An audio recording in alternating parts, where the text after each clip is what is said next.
Okay. So we are back to the Spirit's book, and let me share here. Last week, we started discussing progress of spirits. We discussed that we are all created simple and ignorant. We are all created unaware of what lies ahead. And as we develop our free will, we make choices, and it is through these choices that we learn, and that through these trials that are that we face, that we have an opportunity to progress morally and intellectually. And when we fail, meaning we make a mistake and we repeat those mistakes, is when we create the karma or the atonements that we have to face to repair our mistakes. So that's the basic of what we learned. We learn also that we are always evolving, that the law is of progress. There is no such thing as going back.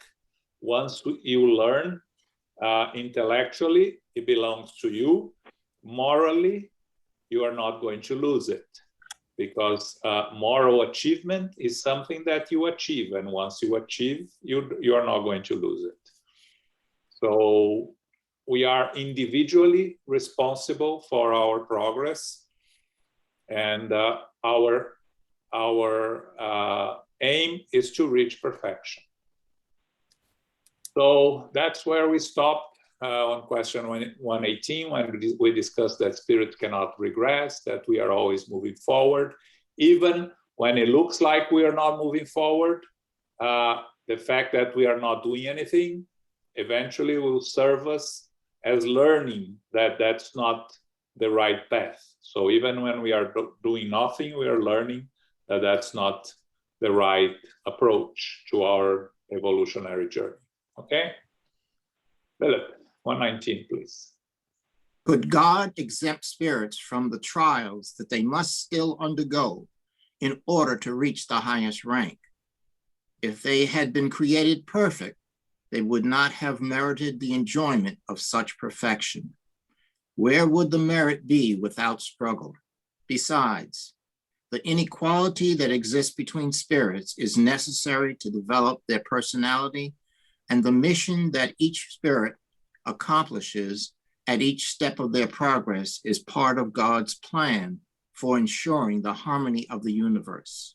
Since all individuals may reach the highest ranks of social life, we might as well ask, why does the leader of a nation not make every soldier a general? Why are not all subordinate employees made into department heads? Why do all students not become teachers? This is the main difference between life in the social world and that of the spirit world. The first is limited and does not give everyone the opportunity to rise to the top of society, while the latter is unlimited and ensures everyone the possibility of reaching supreme happiness. Okay. Wow. So here the question from Kardec is if God could give us a break or allow us some shortcuts, and if we think that the law is perfect, that the divine law was created and we are all equal before God, then there is no shortcuts. There are no shortcuts. We need to do our part. The inequality that exists amongst us is our opportunity to learn and to evolve. So when it says here, the mission that each spirit accomplishes at each step of their progress is part of God's plan, we may replace that by part of the divine law, the natural law, for ensuring the harmony of the universe. In the original in French is written as part of previdence. So the natural law created by God. And then Kardec comments, giving very interesting examples, right? You know, if we look at society, why does not the leader of a nation makes every soldier a general? Why don't we make all employees department heads? Why do those students not become teachers? Meaning, we have our appropriate places on our path of evolution. So if we are placed here in this incarnation, the way we are and where we are, that's because it's the best opportunity for us to progress, both morally and intellectually. Doesn't mean that we are going to achieve it, because of course we make mistakes, we insist on yielding to our imperfections, to our bad habits, and that makes our progress more difficult. But the important thing here is that we can be sure that we are here for the right reasons, and we are placed in the best possible environment for us to progress. Okay? And João. Daniela? Me. Yes. Marisa. Yeah, yes. Okay, go ahead, Marisa. Okay. If you are created simple ignorant, I always make the same question for you. From where comes our bad decision? You know, it comes from our wrong choices. Let's give a simple example, right? If you put your finger in the outlet, you're going to get a shock, right? So if you learn and you never put it again, there will be no consequences. If you put it again, that's when you create the consequences for you. You will create the so-called karma. So in our path of evolution, the trials, the opportunities to grow, are the mistakes that we are allowed to make on our learning on how to progress. The problem is when we repeat those mistakes. So the difference on our path of evolution is that some of us learn from our own mistakes, and even more from the mistakes of others that we can also learn. And those move forward faster. We don't need to make all the mistakes in the world. We don't need to go through all trials to evolve. We can learn from others, from the mistakes of others. So we look at around us and we see people making mistakes that we know have bad consequences, and we think for ourselves, I'm not going to make the same mistake. I'm going to learn from that. So, you know, we have three types. Those that do not learn from their own mistakes, you have to pay the price for it. Those that learn from their mistakes, they have no karma. And those that learn from mistakes of others, even better, they move faster because they move ahead faster. But it's all a learning process, even if we are repeating, not repeating, or not even facing it. Okay? More or less. I think you were created with something in our DNA that is not right to make mistakes. Don't think so? We are imperfect spirits. In our at this stage of evolution, we still are more inclined to make mistakes and to choose the wrong path, because we are too attached to our material needs, to the physical needs.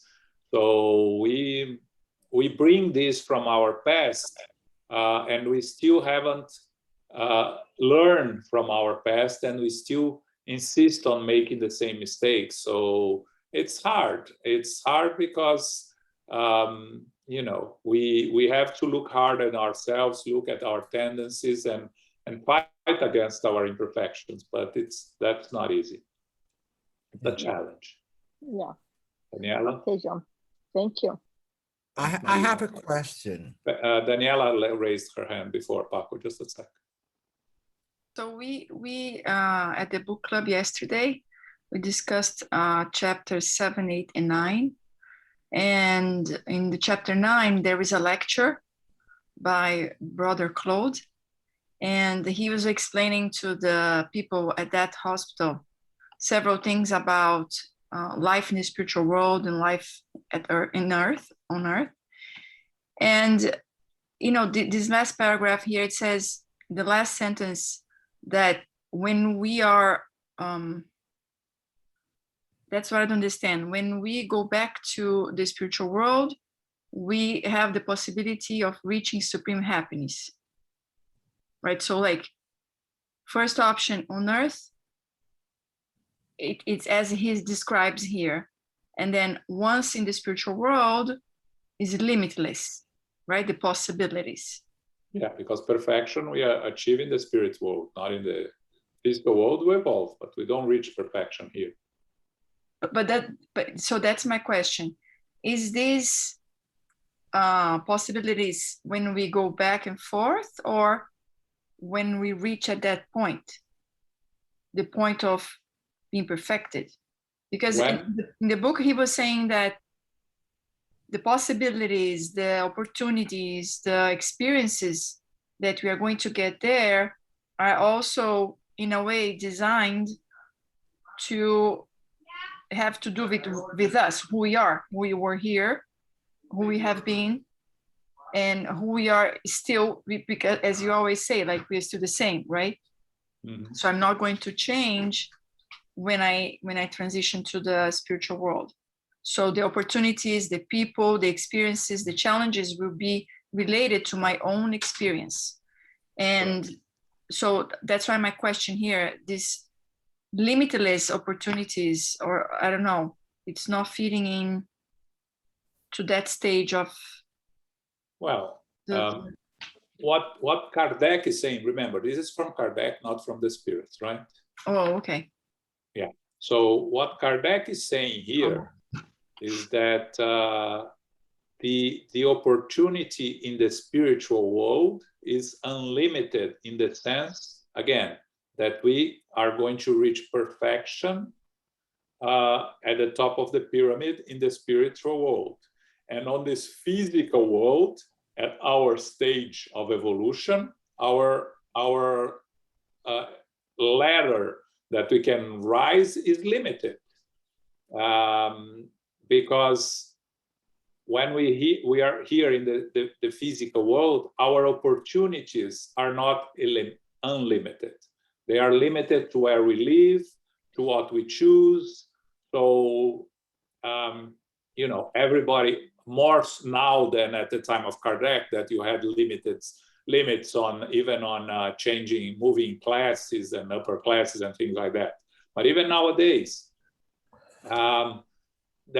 there is a limitation on what we can achieve, and depends on our abilities, our environment, our health, the health of the physical body. So there is a lot of limitations in the physical world that do not exist in the spiritual world, but doesn't mean that we are going to, if I go back tomorrow into the spiritual world, I'm going to jump to perfection. No, the limitations on the spiritual world are all based on my moral and intellectual evolution, but not in the environment that prevents me from to progress. I think that's what Kardec wanted to say here. Okay. Good. Okay. Anyway, Paco. Yeah, I'm going to ask you, is it too far-fetched to believe that this so-called perfection is kind of individualized rather than a unitary component? Like, you know, a perfected spirit is, it's perfected in its uniqueness as an individual soul. Yes. But it's not as that all of us are going to reach as a unitary momentum. No. Am I too far-fetched to believe that? Am I making no, you are absolutely right. We reach perfection individually, and we continue to be individuals. Okay, and my perfection doesn't have to be your perfection. Is going to be will be perfected spirits, but it's not going to be the same perfection. Yeah, it's difficult for us to understand the concept, right? Because it's so beyond our capacity of understanding. Because our tendency, if we look today at perfect, perfect looks to be the same. Me perfect, you perfect. What's the difference? How can we both be perfect and be different? But Exactly. Yes. but we don't understand. I have no explanation for you, but I know that we keep our individuality and we will still be different. So, you think of the governor of this planet, Jesus, a perfect spirit. There is a governor of the planet Venus, and they are both perfect spirits, but they are individuals different from each other. How is different? I don't know. That makes sense. That, to me, it makes total sense. Yeah. Okay, thank you. Thanks, Paco. Okay, 120. Do all spirits travel the road of evil to arrive at good? The road travel is more like the one of unawareness rather than evilness. Next one. How is it that some spirits have traveled the road of the righteous and others the road of evil? Do they not have free will? God has not created bad spirits. They were all created simple and unaware, possessing an equal aptitude for good or bad. Those who become bad become so of their own volition.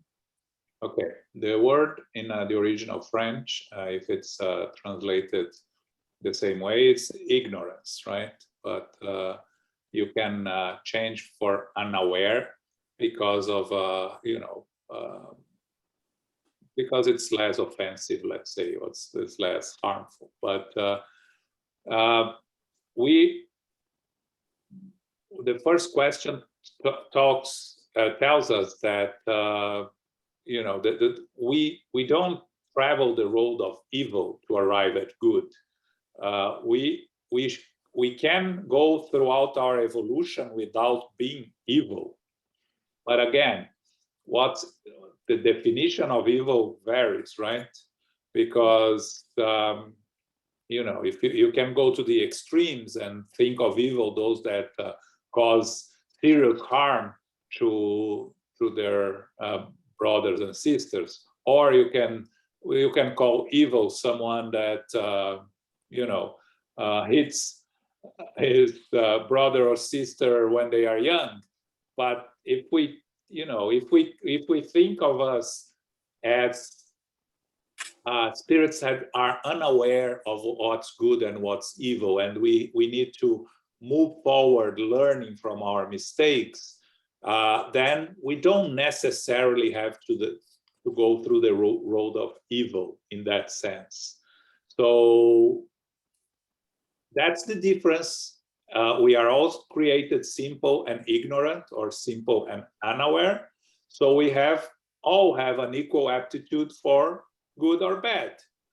We make our choices. So those that choose the road of evil choose based on their own free will. God has, in creating the natural laws, has given us the opportunity of evolve and overcoming the challenges placed before us. And in overcoming these challenges and making these choices, is that we are going to move faster or not so fast, getting stuck in our own inability to learn from our own mistakes. Okay, questions here?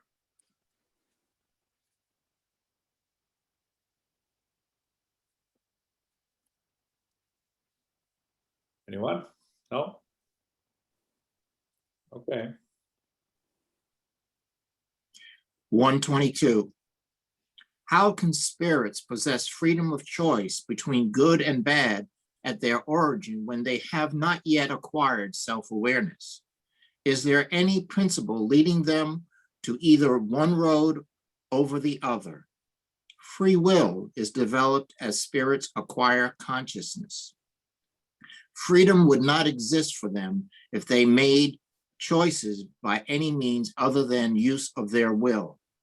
The causes that determine their choices are not within, but outside of them, via the influences to which they voluntarily yield because of their free will. This choice is represented by the fall of humanity and the concept of original sin. Some spirits yield to temptation, while others resist it successfully. From where do the influences that act upon them originate? From imperfect spirits who seek to dominate them and take pleasure in watching their failures. This temptation is represented metaphysically or metaphorically as Satan. Does this influence only act upon a spirit at its inception? It follows the spirit through all the phases of existence until it has acquired such absolute self-control that vile spirits abandon the attempt to tempt him or her. Okay. So continuing on the same subject, right?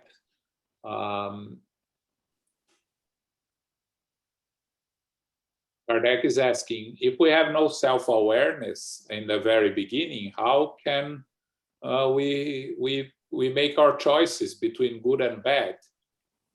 And the answer from the spirits is that, as we evolve, we acquire more free will and we acquire more opportunities to make choices, acquire consciousness.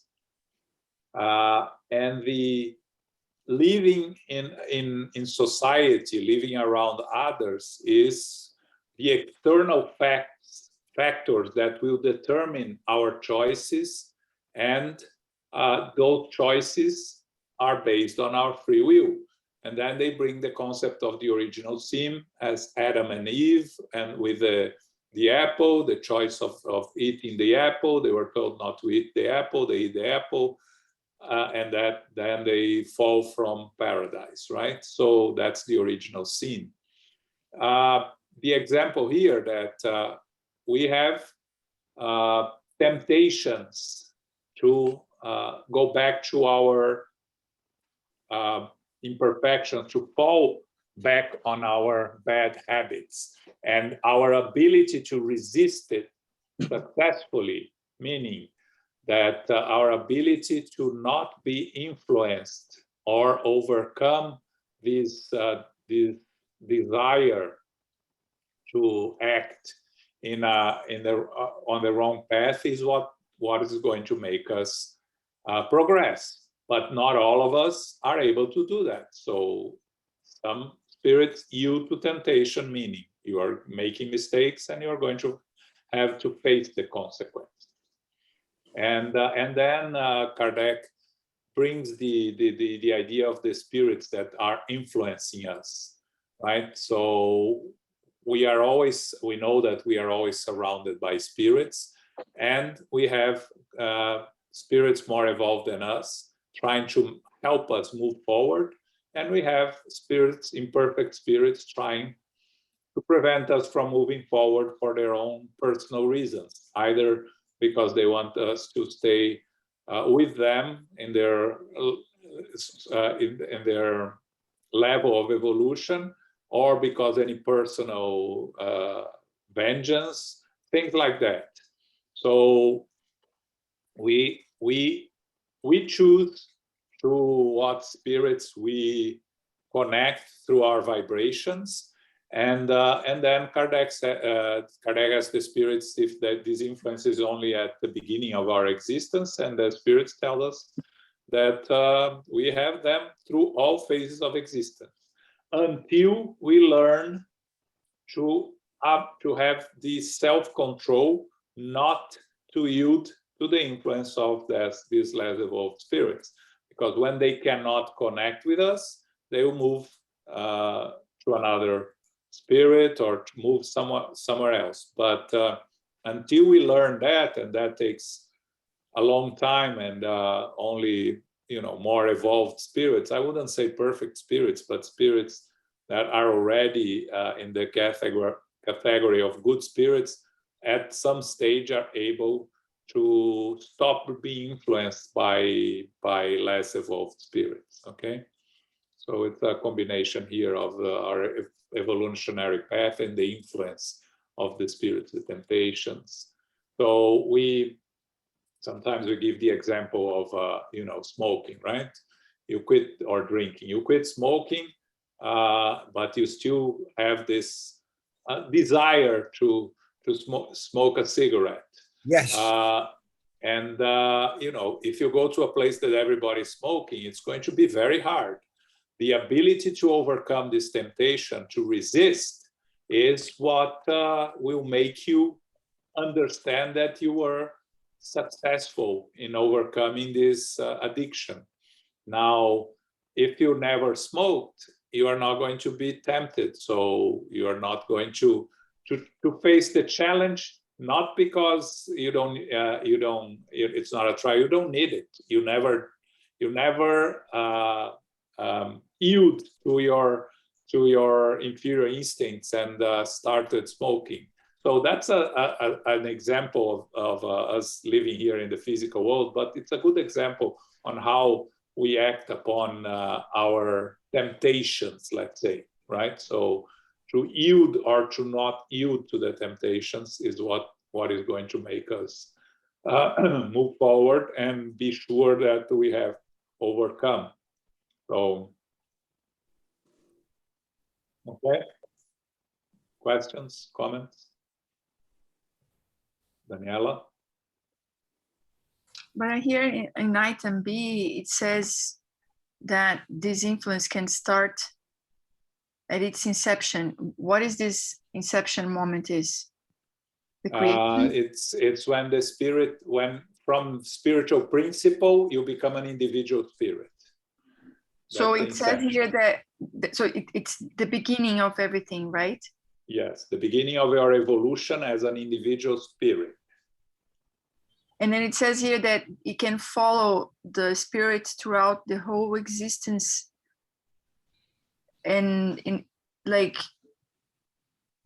taking absolute control.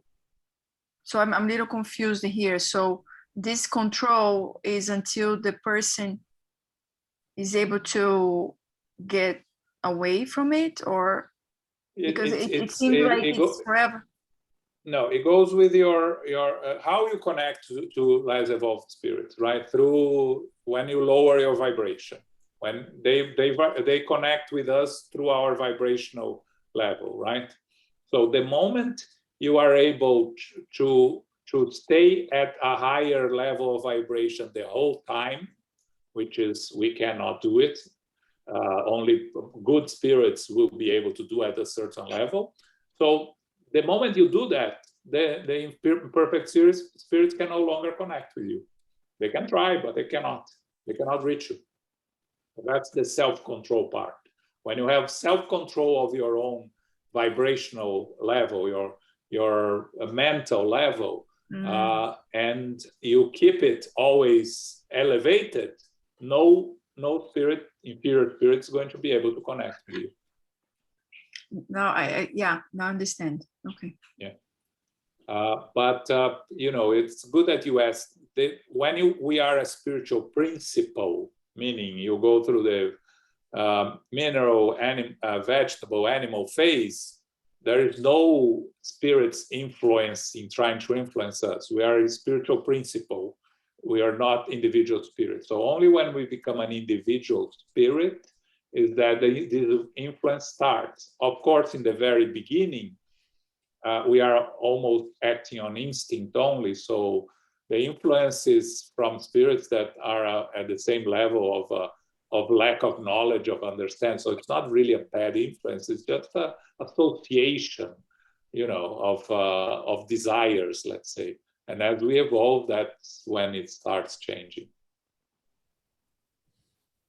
Okay.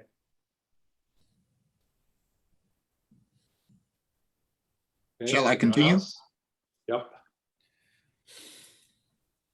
123. Why has God enabled the possibility of spirits taking the wrong road? How do you dare ask God to give account for the divine acts? Do you think you can penetrate God's designs? Instead, you should say that the wisdom of God is shown in the free will that God grants to every spirit, for each has the merit of his or her actions. Okay, so whichever spirit was answering this question by Kardec got angry at Kardec. Well, you know, how do you dare doubt God? Why God has enabled the possibility of spirits taking the wrong road? Again, it's that same concept that we keep struggling to understand, right? For us to reach perfection, we need to merit, and to merit, we cannot be given, because if we are given perfection, there is no merit. Now, why God has decided to create the universe like that, it's a little bit too much to ask, to try to understand God and all the divinity. We will one day be able to understand, but at this level that we are now, we are trying to understand, like they say, penetrate God's designs. We can't. What we have to is to be thankful for the divinity, the perfection, and thankful for the free will that allows us to make our choices and to progress on the right path if we choose so. And you know,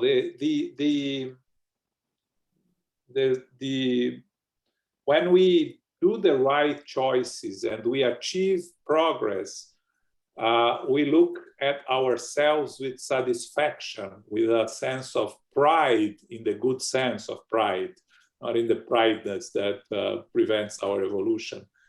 And that's a good sensation, and that's an opportunity, you know, that explains why it's important for us to have free will, so we can take pleasure on our achievements, we can merit our achievements. Okay, but to try to understand God's design, we can't. We still have a long way to go. Okay. Continue. Yes, please. 124. Since there are spirits who unwaveringly travel the path of righteousness right from the beginning, and others who swerve onto the wrong path, isn't it likely that there are many degrees of deviation between these two extremes? Of course, these degrees constitute the paths of most spirits. Next. 125. Will spirits who have chosen the wrong road be able to reach the same degree of elevation as others? Yes, but the eternities will be longer for them. This expression, the eternities, must be understood as referring to the belief that inferior spirits hold regarding the endless nature of their suffering, resulting from the fact that they do not have the ability to foresee the end of that suffering. This conviction of the endlessness nature of the latter is reaffirmed after each new trial to which they have succumbed.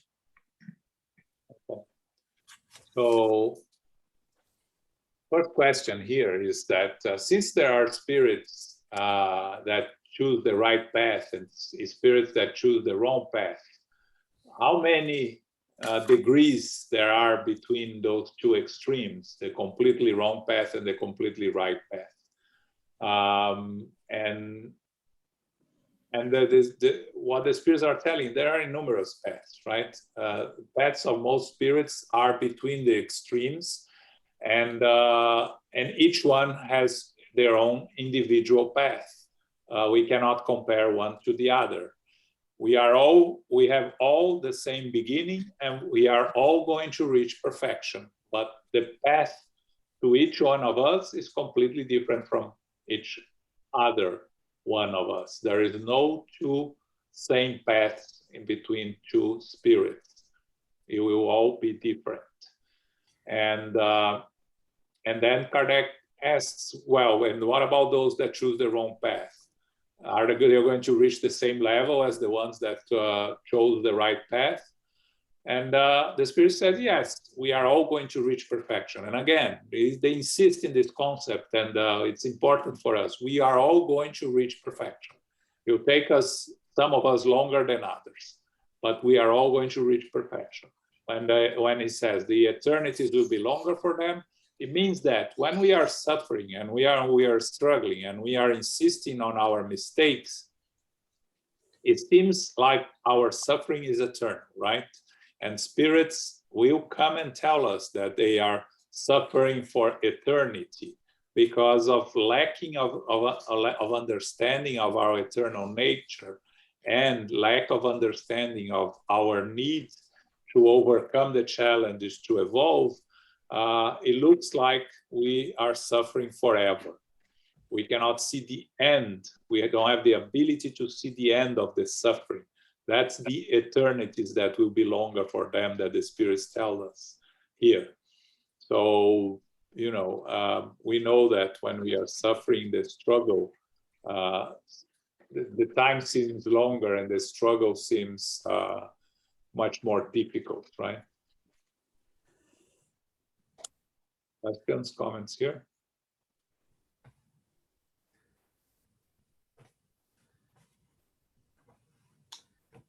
(126) Are spirits who have reached the supreme degree after wandering down the wrong road less worthy than others before God? God views the drifters who have returned to the right path with the same approval and loves them regardless of their past. They have been classified as bad spirits because they yielded to bad temptations. Before their fall, they were merely simple spirits. So God, the Creator, created us simple and ignorant or unaware, and created us all with the aim to reach perfection. And we are all the same before God. So there is no privileged sons and daughters of God in any sense. We are all the same. Jesus told us the parable of the prodigal son, that the father, once the son returned, the father forgave him and gave him the same opportunities as the son that had stayed behind, causing the son that stayed behind to get angry at the father. The analogy that Jesus was trying to make was exactly with that understanding that we all have our own path. We are all going to make mistakes. Some will deviate more than others, but we will all reach perfection and we will all be the same before God. There is no difference in the eyes of God, because if they were, God wouldn't be perfect. If God had preference for any spirit, God wouldn't be perfect. And as God being perfect, we are all the same. Okay?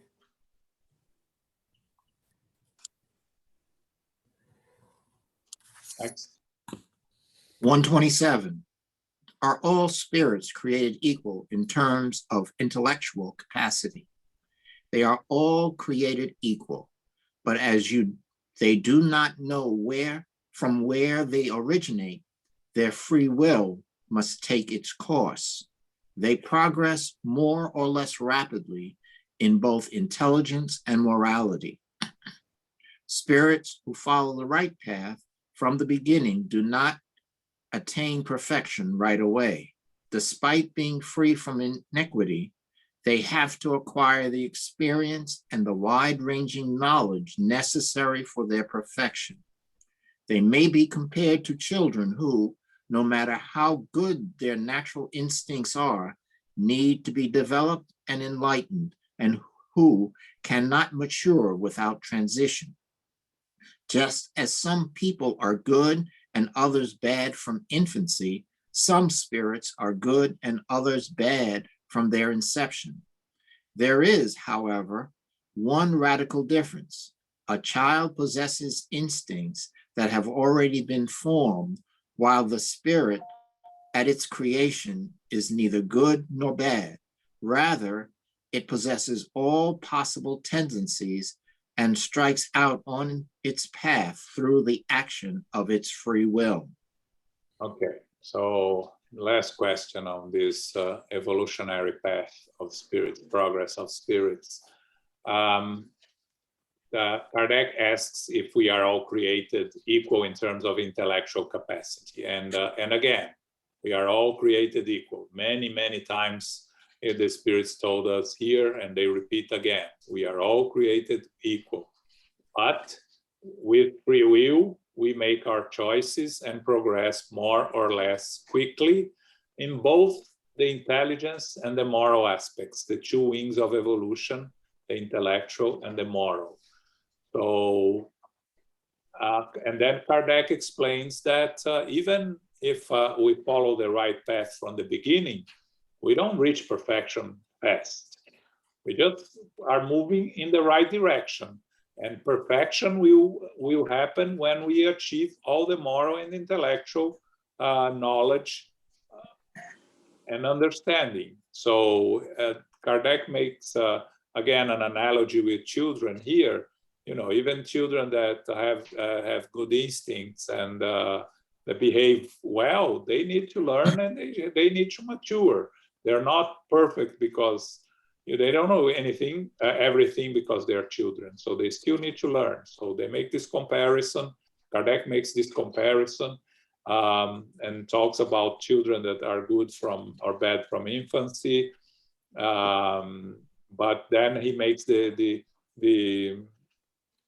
difference here that because a child already had previous incarnations, he already possesses the instincts that already have been formed. While the spirit at its creation is neither good or bad. It has everything open and chooses the evolution through their free will. Children already have some tendencies that they bring from previous incarnations that belong to the eternal spirit.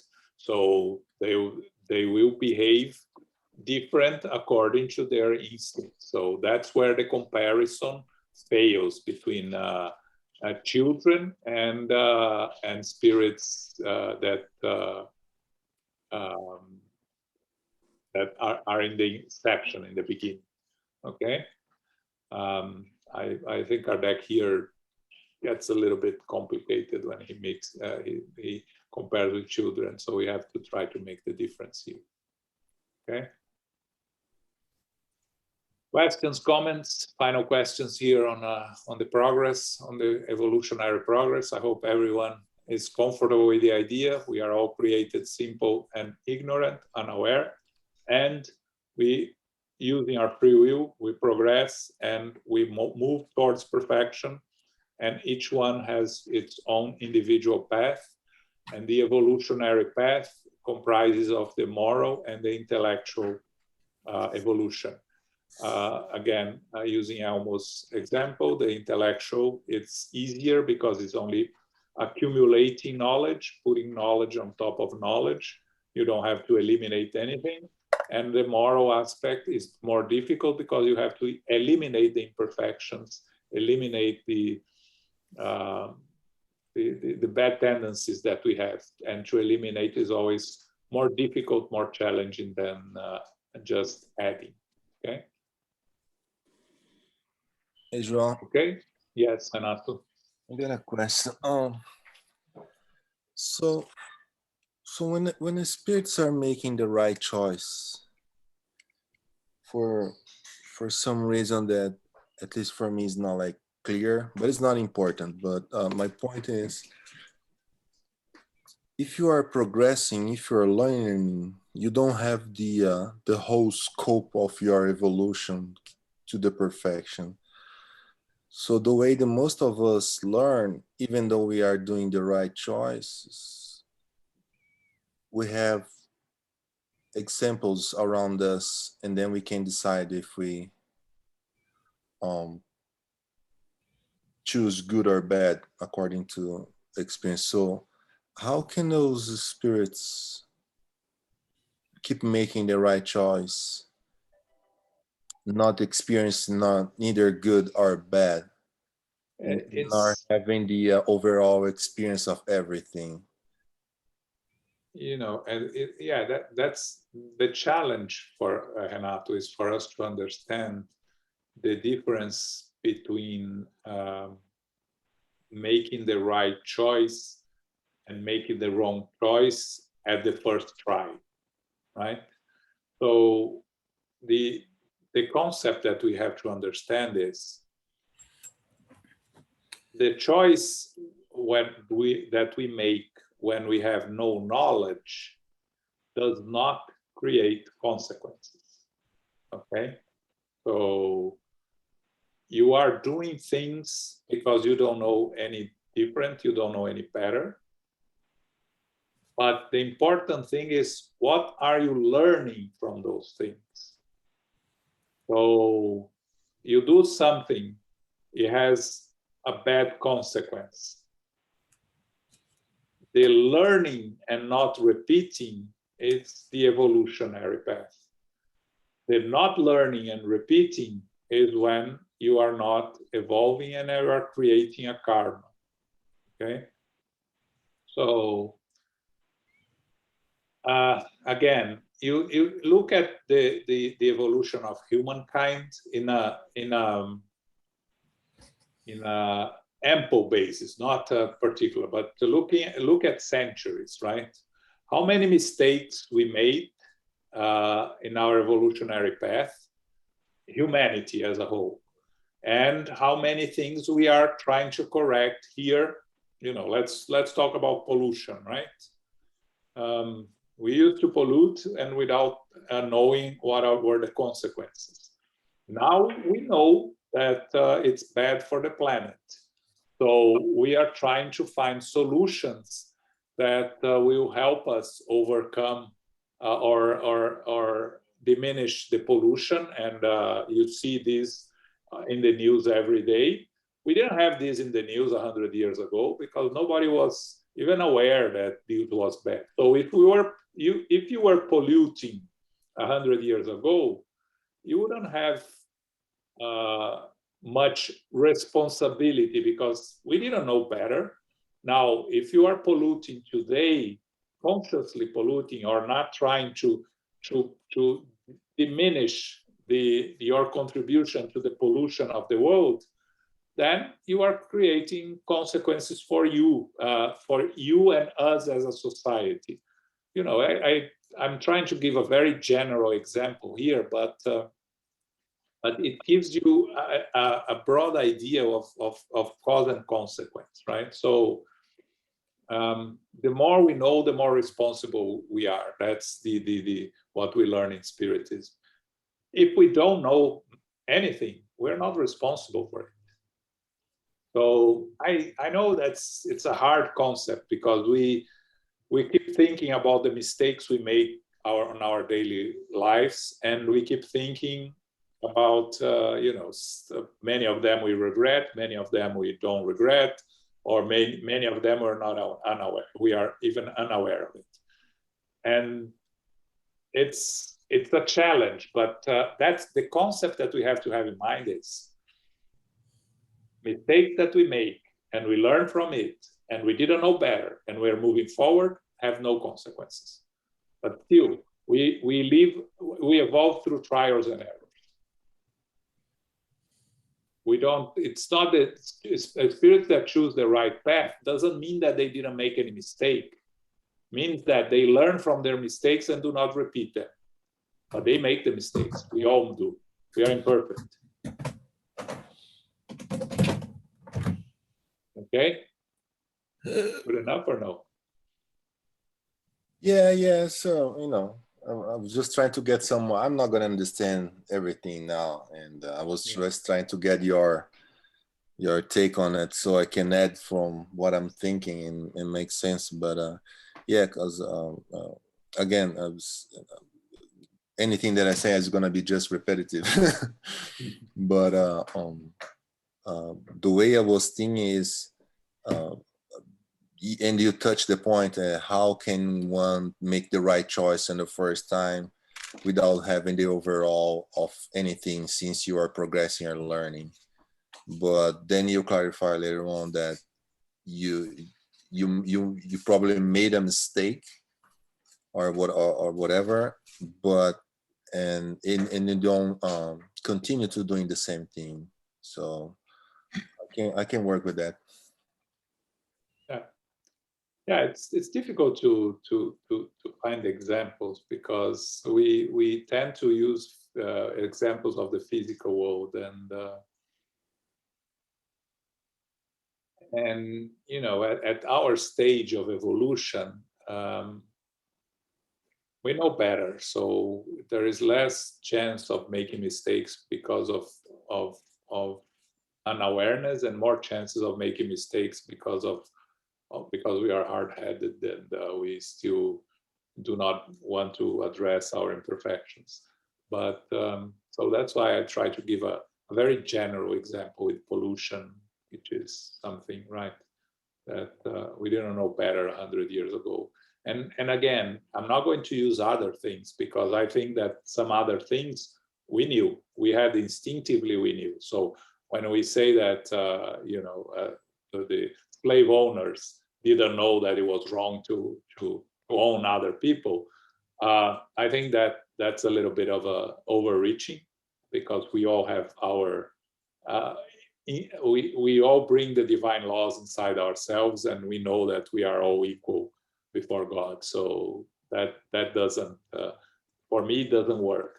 But in terms of pollution, I think that it works, because we are progressing and creating pollution. We didn't really know that it was affecting the planet. And once we learn it was affecting the planet, which is not so long ago, it's probably like 50 years or something like that, we start addressing it timidly, wrongly, and still very not in the right path in many things, but still at least we have a big part of the human population that is concerned about it and addressing it, right? Thank you. Okay, I'm thinking we have 5-6 minutes left. So I'm thinking of leaving angels and demons for next week, because there is a whole different discussion here, and I think it's a very interesting discussion that you know, it's not really worth we starting this week, because I think we should cover it all in one class. And you know, the concept of angels and demons is a very old, ancient concept that humanity has, and the word demon, the origin of the word demon is not in, it's not, didn't mean devil. It meant, in the Greek, it meant supernatural being. So we are going to discuss it. We are going to discuss it more next week, and also the concept of angel that we spoke here a little bit, right? Where do we bring these concepts of angels and demons? We bring it from the mediums that are able to see spirits, and our experiences in our sleep, or our vague recollections of our life in the spiritual world. So we see these bad spirits that may assume horrible forms to present to us, to scare us, and we created a notion of the devil and of demons. And the angels, we see the spirits that have light surrounding them, especially around the head. So that gives us the ideas of the halo and the wings that are white, because it's a bright white light that we see more evolved spirits. So we see in the books of André Luiz, right, sometimes when he talks about the spirits that leave their physical body during sleep and see more evolved spirits, and they kneel before them because they think they are in the presence of angels or things like that, and because of the light, right? So, but we are going to discuss it next week. I have a question here on the private chat. Does intentions really affect the happening of the consequences? Well, the intentions affect the consequences for an individual. The responsibility that one will have on the happening. So, if we do something wrong and we know what we're doing wrong, then we will have consequences for us. We'll create a karma. We'll create serious consequences. If we don't know what we're doing, so our intentions are not bad per se, and we are just making an error because of our lack of understanding and knowledge, then the consequence can be very small or none, depending on our degree of evolution and what type of mistake we are making. So, you know, we mentioned many times, when a caveman killed this next cavern caveman, there are basically no consequence. They didn't know better. They didn't know what they were doing. Even if we bring you with this innate idea that we shouldn't kill, that's not in the caveman brain. It's not yet developed. It doesn't come to the surface. So, but is there a consequence? Well, you killed someone, so there is some consequence, but it's not the same as when you kill someone, knowing what you are doing, and you know, even human justice, imperfect as it is, they have different ways of judging people according to how they commit murder. So if they commit murder by accident, which is called manslaughter in English, you know, the punishment is smaller than if you commit knowing what we were doing, but in an act of rage. That's also a smaller punishment than when you coldly and planning you committed a murder. So there are different degrees of justice in human law. So if there are in human law, you can imagine that in the natural laws, in the perfect laws, of course, there are many more different degrees of consequences for our, according to our intentions. Okay.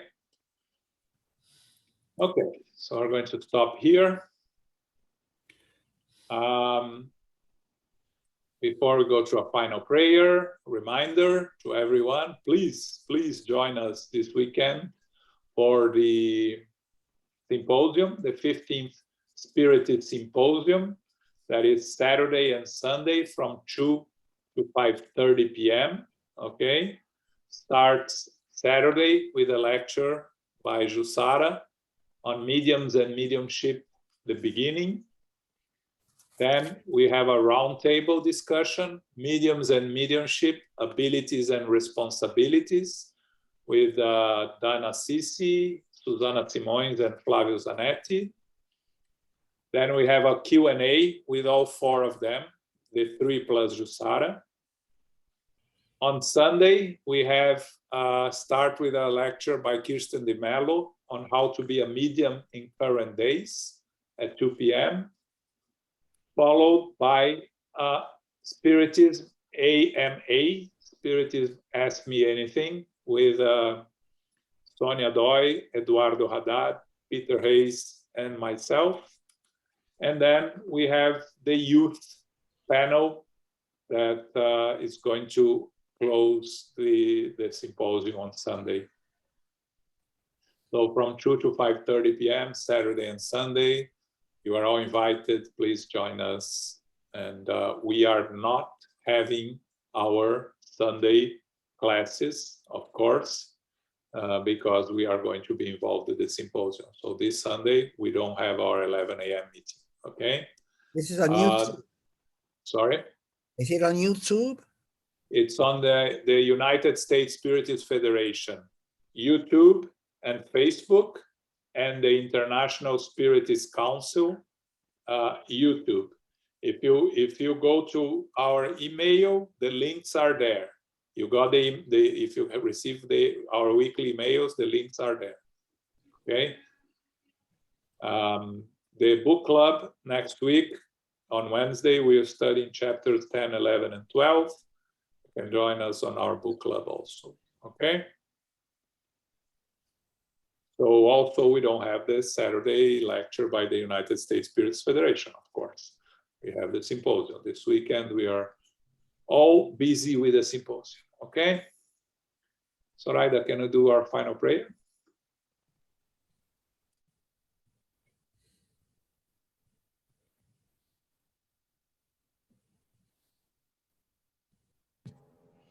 To our spiritual benefactors, our guardian angels.